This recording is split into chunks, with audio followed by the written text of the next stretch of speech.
The Oracle of Sleep. Yeah, a nonlinear dream mapping character who can hear Rumo. So there's this link between this mysterious Rumo protocol, dreams, and how dreams are interpreted within the Ullaverse system. Okay, shifting gears slightly, but still part of this. Skuro, or Score FX. This is more techie, right? An emotional scoring system. Exactly. It uses biofeedback and AI to compose real-time music from emotional states. Whoa, real-time music based on how you're feeling. What does it measure, like heart rate? It mentions things like eye movement, voice analysis, even your keystrokes.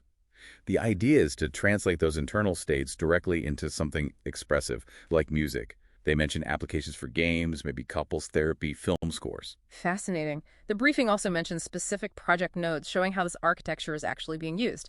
We talked about the core philosophy, emotional continuity, logical coherence, with those symbols like the Mobius scarf and poppy fields. And it's clearly rooted in very personal stuff, like the Room A plus trauma recovery node. It's based on the user's own 2019 awakening after addiction.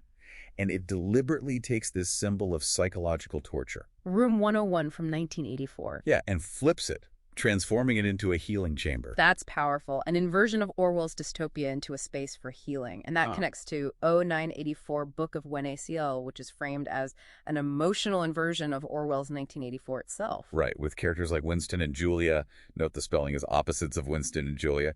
And the chapters are emotion logged, like a blockchain of feelings. A blockchain of feelings, wow. And the style influences mentioned are Anne Frank plus Pushkin.